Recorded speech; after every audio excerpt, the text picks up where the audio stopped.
भाजप, काँग्रेस, राष्ट्रवादी काँग्रेस, शिवसेना किंवा इतर कोणत्याही राजकीय पक्षाच्या विरोधात किंवा बाजूने हा व्हिडिओ नाही. मला इथे राजकीय विश्लेषणही करायचं नाही. मी काय कृषी तज्ज्ञ नाही, शेती तज्ज्ञ सुद्धा नाही. परंतु आपले माजी कृषी मंत्री शरद पवार यांनी नुकतीच एक मुलाखत दिली आणि शेती क्षेत्रात जे संकट आज आपल्या देशामध्ये ओढावलंय आणि विशेष करून महाराष्ट्रात सुद्धा ओढावलंय, इतके शेतकरी आत्महत्या करतायत वगैरे वगैरे, त्या संदर्भात एक प्रश्न होता आणि त्यांनी एक विशिष्ट मुद्दा मांडला शेती संदर्भात. तो नेमका काय प्रश्न काय होता आणि त्यांनी उत्तर काय दिलं हे आपण अगोदर पाहूया. साहेब, भूमिपुत्रांच्या नोकऱ्यांसंदर्भात पुन्हा प्रश्न येत आहेत. मेक इन इंडिया पूर्णपणे अपयशी ठरलंय आणि MNCच्या ज्या आहेत कंपन्या नोकऱ्या हिरावून घेत आहेत आणि जे कृषीपूरक सहकारी उद्योग आहेत तेही निस्तनाबूत झालेत. त्यामुळे जे गावखेड्यातला जो सुशिक्षित तरुण आहे त्याच्यासमोर खूप मोठी आव्हानं आहेत. तर त्या जी तरुण पिढी आहे ती थोडी निराशेच्या गर्तेत आहे. ते सारखे प्रश्न विचारत आहेत. तर ज्या ग्रामीण भागात एखादा आयकॉनिक त्यांनी कैलास बागल यांनी म्हटलं की अमोल कोल्हे सारख्या तरुणाला पक्ष बांधणीत घेऊन त्यांना पुढे करून कृषीपूरक हे उद्योग आहेत त्यांना सहभागी करून पुढे आपल्याला काही अशा प्रकारे रोजगार निर्मितीसाठी प्रयत्न करतात. कसं आहे, आता अमोल कोल्हेचं उदाहरण त्यांनी सांगितलं. अमोल कोल्हेसारखे आमच्यात अनेक असे सहकारी आहेत जे एखादी भूमिका प्रभावी रीतीनं मांडू शकण्याच्या परिस्थितीत त्याचा उपयोग नक्की होईल. पण प्रश्न नुसता भूमिका बांधून हा प्रश्न सुटणार नाही. इथं आम्हाला रिझल्ट द्यावे लागतील. आता त्याच्यात थोडीशी माझी मतं वेगळी आहेत, अनेकांना ती पसंत नाहीत. माझं मत पहिल्यांदा असं आहे की शेतीवर सगळ्यांनी अवलंबून राहण्याच्या विचाराचा फेरविचार केला पाहिजे. या देशामध्ये जमीन दिवसेंदिवस कमी होते. एक काळ असा होता, स्वातंत्र्य मिळालं तेव्हा 80% लोक शेती करत होते आणि 20% लोक इतर क्षेत्रामध्ये होते. त्यावेळेस देशाची लोकसंख्या किती होती? 35 कोटी. म्हणजे 35 कोटीचे 80% लोक शेतीत होते. आता आपण 115 कोटी झाले, 120 कोटी झाले आणि आता 115 कोटीच्या 65% लोक शेती करत असतील तर शेतीवर अवलंबून राहणाऱ्या लोकांची संख्या ही 2.5 पटीनं वाढली. आणि जमीन वाढली का? नवीन शहरं झाली. आता नवी मुंबई झाली महाराष्ट्रात. तिथे शेती होती, एकेकाळी गेली जमीन आणि तिथे शहर झालं. आपण सगळीकडे हायवे करतो, शेतीची जमीन आपण काढतो, धरणं आपण बांधतो, शेतीची जमीन कमी करतो. MIDC सारखे कारखाने काढण्याच्यासाठी इस्टेट आपण औद्योगिक घेतो, त्यासाठी शेतीची जमीन काढतो. म्हणजे शेतीची जमीन कमी व्हायला लागली, त्याच्यावर अवलंबून राहणारे लोक हे वाढायला लागलेत आणि त्यामुळे शेती ही न परवडणारी व्हायला लागलेली आहे. ही खूप चांगली गोष्ट आहे की राजकीय नेते आज लोकसंख्या वाढीबद्दल बोलत आहेत. शरद पवार म्हणाले की शेतीवर अवलंबून राहणारी जी लोक आहेत त्यांची संख्या 2.5 पटीने वाढली आहे आणि शेतजमीन कमी कमी होत चालली आहे औद्योगिकीकरणामुळे. आणि औद्योगिकीकरणाच्या मागे सुद्धा लोकसंख्या वाढ हेच कारण आहे. त्यामुळे शरद पवार जे म्हणतायत ते अतिशय खरं आहे आणि ते उघडपणे हे आज सांगतायत हे खरंच कौतुकास्पद आहे. परंतु त्याला उपाय काय आहे? लोकसंख्या वाढीसाठी आपण काय करणार आहोत याबद्दल त्यांचं काय म्हणणं आहे हे आपण पुढे जरा जाणून घेऊया.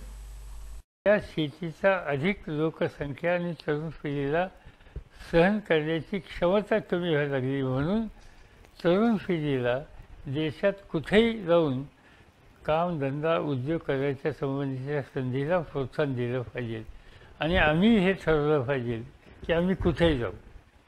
आज मी परदेशामध्ये जातो, तिथं मला पंजाबमधले लोक भेटतात किंवा केरळातले लोक भेटतात आणि हे फायदा मिळते की ठिकठिकाणी या 2 राज्यातलेच लोक काय जास्त मिळतात. थोडे बहुत गुजरातमधले भेटतात, पण महाराष्ट्र काय आणखीन काही राज्य आहेत काय तिथले लोक फार कमी दिसतात. आणि त्याचं कारण असं आहे की केरळ काय पंजाब काय इथल्या तरुणांच्यामध्ये कुठेही जगात जाण्याच्या संबंधीची भूमिका आहे आणि तिथे जाऊन स्वतःच्या पायावर उभून यशस्वी होण्याचा त्यांचा प्रयत्न होतो. आमच्याकडे काय होतं, मला अनेकदा लोक भेटतात. आता इथं नागपूरला गेलो तर नागपूरला 2 मुलं भेटली. अहो साहेब, मी पुणे जिल्ह्यात आहे, माझी बदली करा पुण्याला. पुण्याला बदली केल्याच्या नंतर सांगतात किंवा पण मी इंदापूरचा आहे, मला इंदापूरला करा, इंदापूरला केल्याच्या नंतर होतात माझं गाव अमुक ठिकाणी आहे.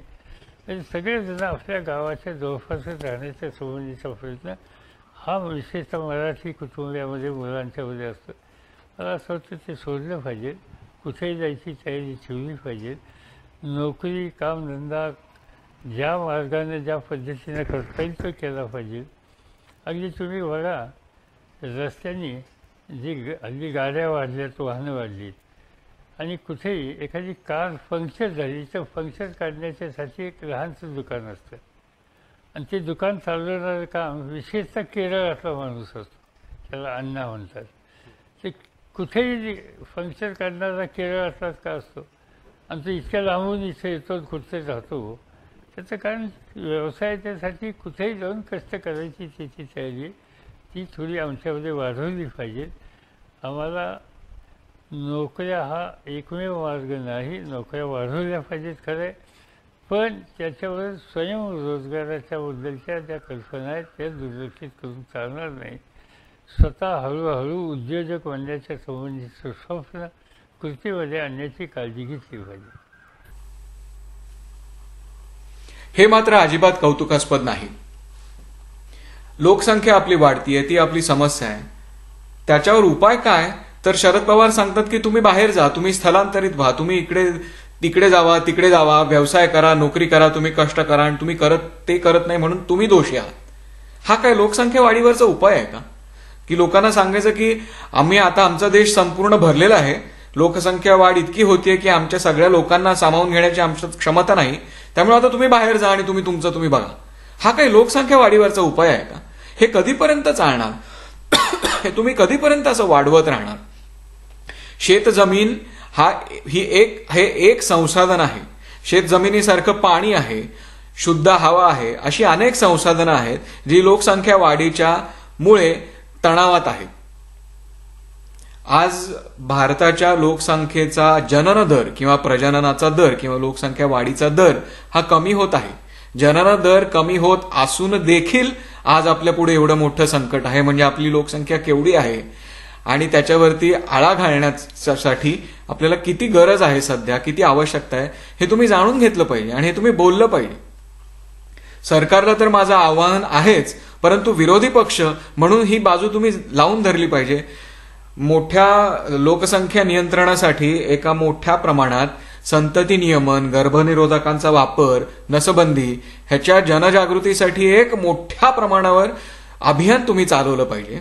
ह्याची आवश्यकता आहे, ही तुम्ही म्हणणं तुम्ही लावून धरलं पाहिजे विरोधी पक्ष म्हणून. आज तसंही विरोधी पक्ष म्हणून तुम्ही सगळं गमावून बसलेले आहात. मग जनतेच्या हिताचा एक समस्यांचा एक जो मूळ गाभा आहे, जो मूळ मुद्दा आहे, तो उघडपणे बोलून दाखवायला तुम्हाला हरकत काय आहे? काय थांबवतंय तुम्हाला? तुम्ही अप्रत्यक्षपणे काहीतरी ध्वनित करून तुम्ही बोलता? हा मला शरद पवारांना खरंच एक प्रश्न आहे.